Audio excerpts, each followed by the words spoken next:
All right, assalamu alaikum warahmatullahi wabarakatuh, everybody. Peace and blessings to you. Hope you're doing well. This is Preacher Monster, host of the SOS, the Shout Out Show. As you can see, we have a sisters, stars, a jazz bunch that's going on, brothers and sisters. I want you to make sure that you definitely check that out. Let me give you some information. This is Sister Satana's group, and I know they do great work. This is Sistars in Service, presenting a jazz bunch. Their jazz artists are Winard Harper and Jelly Pose, Zakia Zima Trio, Keisha Fleming on the food, Sunday, October the 13th, 2024 at 11 a.m. at Priority Restaurant, 233 West Market Street, Newark, New Jersey. Tickets are $80. You can Zelle at 973-277-1875. You can go to PayPal at PayPal me as Sisters in Service. All right. So we want to get that out there.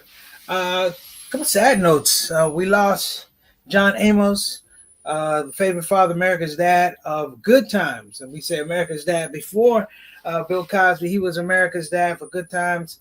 Served admirably on that show before being removed for basically being a strong black man.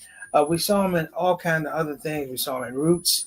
Of course, his epic performance in Roots, Academy Award winning performance in Roots. We saw him on two men boys. I can't remember the joint with Charlie Sheen. I saw him in a lot of stuff. I remember seeing him back around the 70s with Maude. And Maude introduced Esther Roll, and that was on the whole Norman Lear years, if you will. And eventually he was on Sanford and Son. He was a writer, as a matter of fact. So I was always, I got to meet him at Marquette University. I think it was my sophomore year. He came and did a production about being a black man who lived to see Halley's Comet in one lifetime. He got to see it twice. I thought it was an amazing show. Very generous, gregarious man, generous with his time. We are going to miss him. That's one. On the other side, lighter side, shout out to Mary Mars, who had her 80th birthday party. We had a blast. I'm going to get down everybody, all the cat cultures. My brother Rick came. Miss Eleanor came. Maxine came. My cousin Jamie came. My cousin Ann Lynn came. My Aunt Dottie came. And our lovely cousin Sister Ophelia came, and I mean, we had a blast. Shout out to Jerry Seafood. I don't remember her service name. She was amazing. She put up with a lot of loud black people. That's all I'm trying to say. But she was amazing. We had a great time. 80 years, Mom, around the globe. We really, really appreciate you. Thank you so much. And I've been around for 57 of them, so thank you so much for being that person for me and so many other people. Happy birthday, and a belated happy birthday, of course, to my Aunt Maxine, whose birthday is a week before September the 23rd. So we had a wondrous time, glorious time. Okay, I just want to get to it. Today's topic is, let's talk about World War III, please. In my business, many of you guys know that I am a strong advocate of what I call forecasting, and I call deliberate practice. If you want to know about the Shout Out Show is an outgrowth of my belief in deliberate practice. I have to be able to create in a certain modality to be able to put it out and distribute for people's content, for their consumption. This also keeps me on the other side of the fact that I am a producer, not a consumer. Being a producer, not a consumer, means that I take in my information differently than maybe some other people do. Not saying it's good or bad, but I take in information differently because I have a fiduciary responsibility for what I put out on this show. When I put things out on the show, I'm not trying to lie to you. We may have a difference of opinion. I might be trying to give you a certain perspective of something, but the thing I'm not going to give you is lies. We are in the mass communication of miscommunication.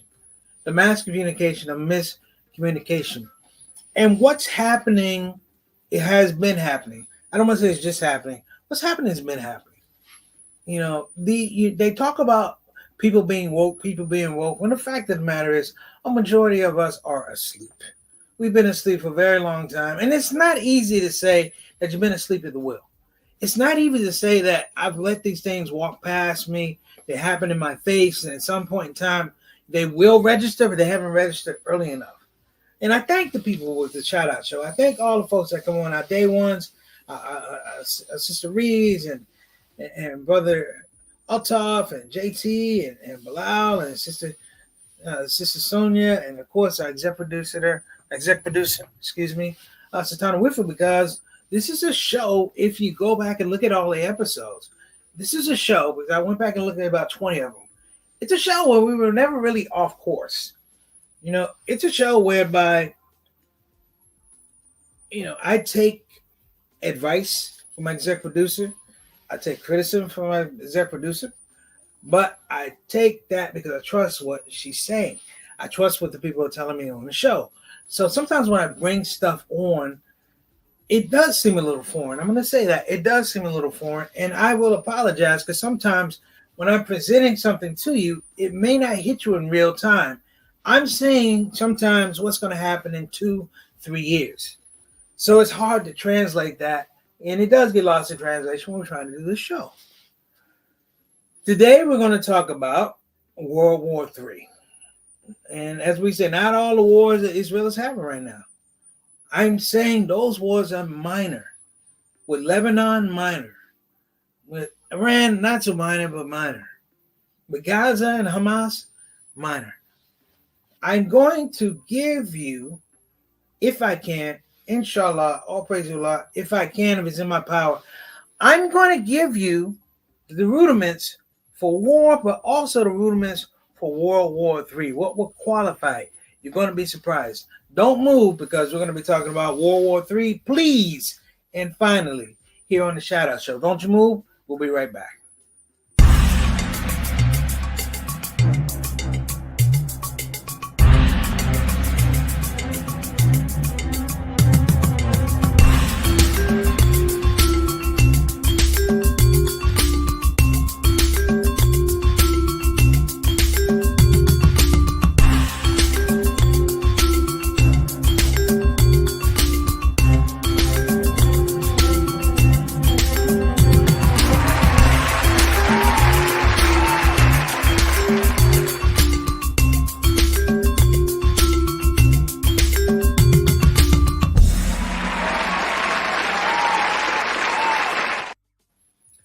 All right, before we get started, I want to give a shout out to my Shout Out Show family.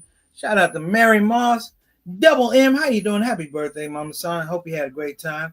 Shout out to my brother Altaf Rashid. Wa alaikum assalam rahmatullahi wa barakatuh. He is our Canadian envoy to the show, making sure the quality of the show is good on this side of the border and the Canadian side of the border. Thank you so much, my brother, for joining us.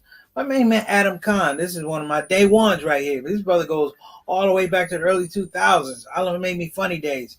Brother, I'm glad you can make it. Wa alaikum assalam rahmatullahi wa barakatuh. Good to see you on the set. And of course, Johnny L. Thomas, better known as JT. I call him JT. You call him Johnny L. Thomas. What's going on, beloved? Wa alaikum assalam wa rahmatullahi wa barakatuh. Thank you so much for joining our show. And we have Sister Satana. Wa alaikum assalam wa rahmatullahi wa barakatuh. Don't forget about Sister Arts and Service and Jazz Brunch in Newark, New Jersey, October the 13th. Don't miss it. Tickets are going quickly. And then we have some people on Instagram. We're going to figure this out. I think, Satana, you got to figure out something for our people on Instagram, because they do come on. Brother Bilal, wa alaikum assalam. Assalamu alaikum wa rahmatullahi wa barakatuh. Peace and blessings to you and your queen, Sister Sonia Dalton, Salahuddin, 93 Hit Gems. What's going on, little sister? I hope you're doing well out there in Charlotte. Got another show coming out there with Brother Azim and Sister Nadia Pierre and Omar Regan. They're doing a show in October, end of October. Make sure you check them out. Peace and blessings to you. And, of course, condolences to your family. Okay? And Candid Earth. Assalamu alaikum wa rahmatullahi wa barakatuh. Sajid Amandi. I'm sorry, I'm killing names. Forgive me. Valentine Queen 01. Assalamu alaikum to you. Sadafar, I'm killing it. I'm sorry, but assalamu alaikum wa rahmatullahi wa barakatuh. Bilal says he's in here. Okay, I got you. Ali Q87, what's going on? And of course, we got Sister Satana Whitfield. in the building. Okay, let me break this down with you because we have so much stuff that's out there. Let me give you the rudiments of war, also war during election time. So you have a strike that's going on with all the port workers, right? So the strike with the port workers will definitely increase the amount of goods. So you're going to have an unsettled contingency, an unsettled constituency here in the United States because all of a sudden, while inflation has gone down, we've avoided a recession, the price of goods is going to shoot up. But it's not going to shoot up just because of that. One of the things that's going to shoot up is the price of oil because Israel has attacked Iran. And attacking Iran, it shoots up the price of oil. You're going to deal with infrastructure and try to deal with the idea of Iran trying to protect its oil infrastructure. You see that there is a problem.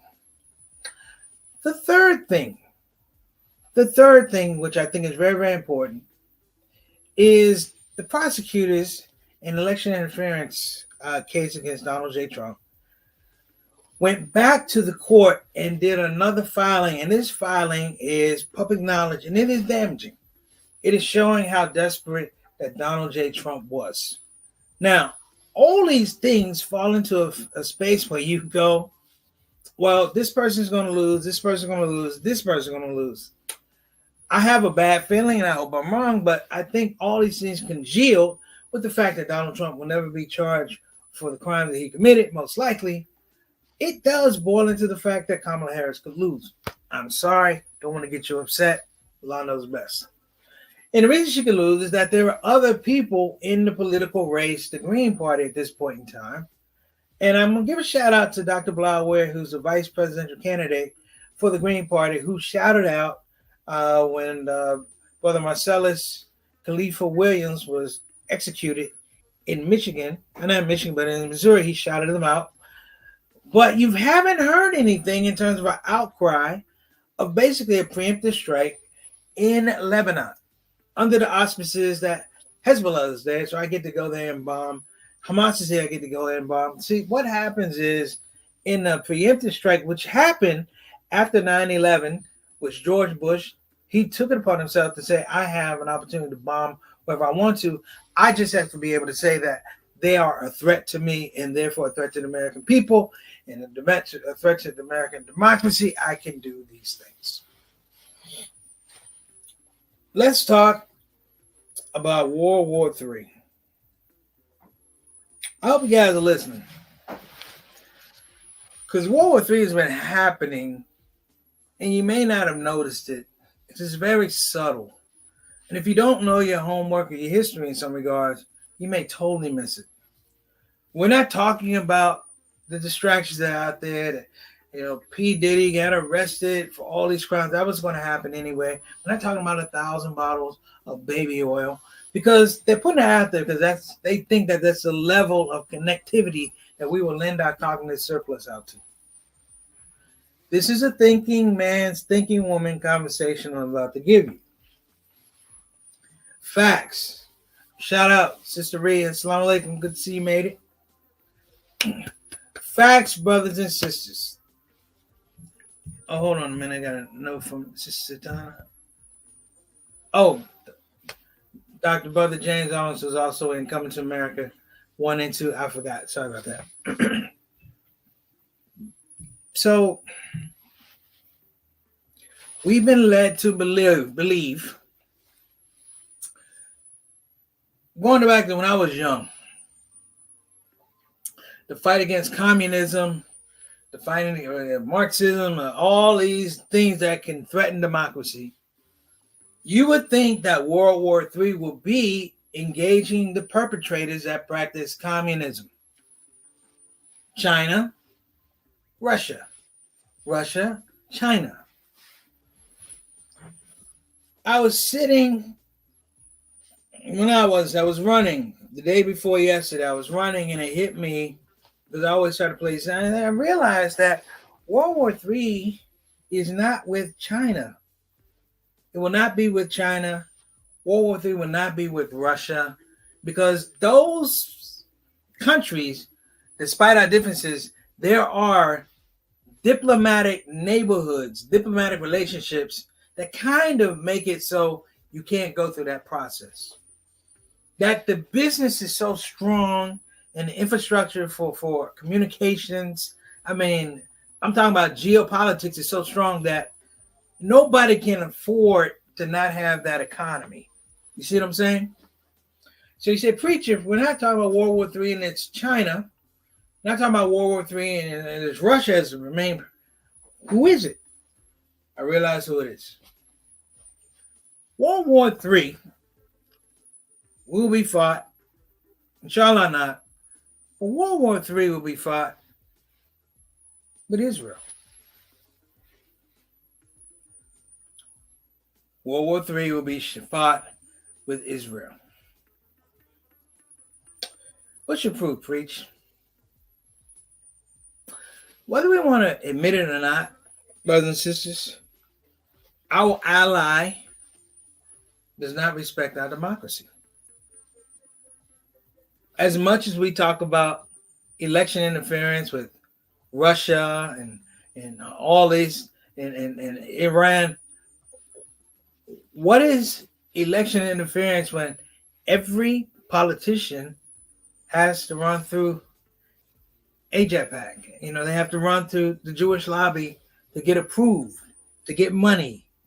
And what you turned out over the last couple of years is people that don't have a moral core and a dedication to upholding the Constitution and this process, or this experiment that we call democracy, that these people have turned into Malibus.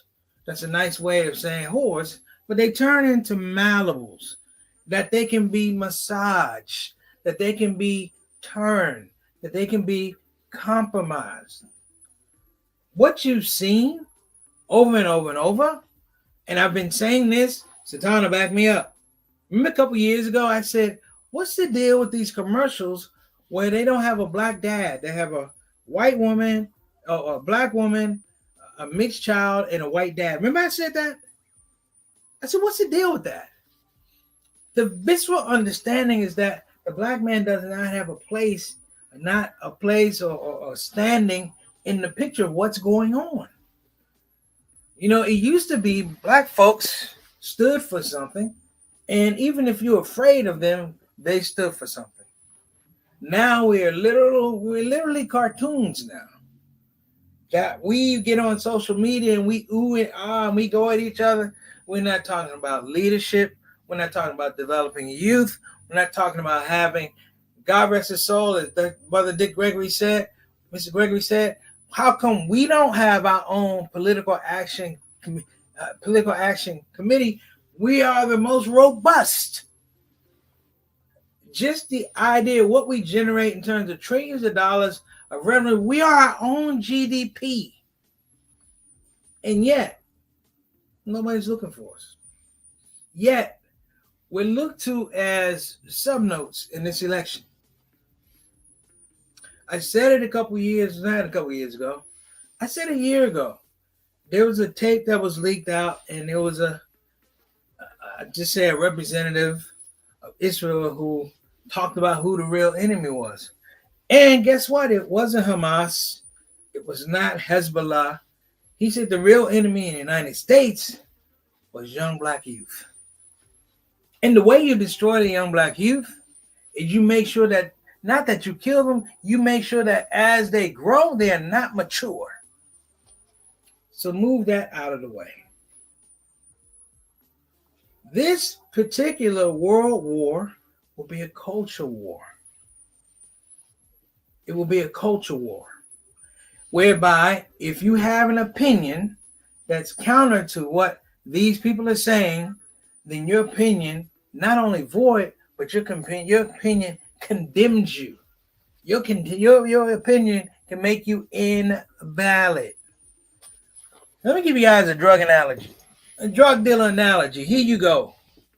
You've probably seen it in New Jack City and colors and all these things. But let me tell you how the drug game works. Okay? Drug game works like this. There's a person who controls the product. He has the product. He sets the rules. He sets the prices. He figures out who distributes, who does not distribute, where you are selling, and all these things. And there's a person who comes up, and that person somehow elevates himself off that corner. They're off the corner. Maybe they're in distribution, they're in pickup, maybe they're in enforcement, whatever, but they elevate themselves. The problem that happens now is that as that person elevates, they see themselves not as a part of the system, they see themselves as growing their own system. When I mean growing their own system, they have to, of course, I want to say peacefully coexist where they are, but it's only for the fact that they have other plans, not only to grow and be their own person, but to dominate. Now, you tell me, how can that person dominate? They can only dominate if they can kill the giant. I hate to say this, but you can go back and you can look at the idea of moving from gold currency to fiat currency. The people didn't push for that. American people didn't push for that. Okay? I'm not going to say who pushed for it, but you know. The American people didn't push for that. You're talking about the changing of an economy. Do you realize that the United States has been in a war economy since the late 1930s? And if anybody knows about a war economy is extremely expensive. The idea of having a sitting army that is not fighting, that's like having a house, a big mansion with a huge mortgage, and you can't rent it out. You can't rent it out. You cannot make money off of that. And the only thing that happens is the money is made on the upkeep of the mansion. Well, that's exactly what's happened with the United States.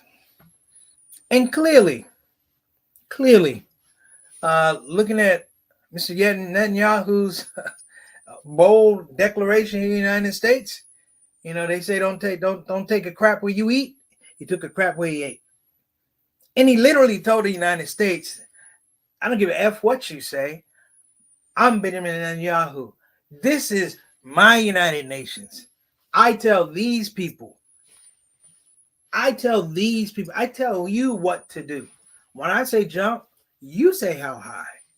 When I say pay me for military aid, knowing that I got more military than anybody else in the world right now, except the United States, the Soviets, and China, that the fact of the matter is you're going to give it to me. Why are you going to give it to me? Because going back to 1930, they've established a habit that the United States is always going to be paying into defense. If not the United States defense, then definitely damn sure Israel's defense. So, Preach, what does that mean about World War III? There will come a time where the United States will say no. Israel will say, I'm gonna, and then Israel will say, stop me. They're going to say, stop me. They're going to say, what are you going to do about it? And at that point in time, it's almost like pages blowing up in Lebanon. Because things have been embedded in the United States to make sure the United States is extremely weak when it comes time to fight. That these generals and its major corporations and that are so consumed with their own interest, knowing that even with this upcoming election, everybody knows when you pull the curtains, you're going to vote in your best interest. These people have mastered the fact psychologically that they know that we're going to vote in our own interest, that we are at a crucial time going to be divided. Easily divided is easily conquered. That's it. That's it. I went to military school for 6 years. It tells you if you can put the people's confidence and perception in chaos, you'd have to fire a shot. The third World War, brothers and sisters, it may not even include arms. It may be the installation of a president who'll do whatever a foreign country would tell him to do, knowing that we can't do anything as a constituent. that the president does not serve the interest of the people. He serves the interest of the people who make him rich, who keep him safe, who give him what he wants. Sound familiar? In my last point, and I have a bunch of them, but I'm going to get to the big point right here.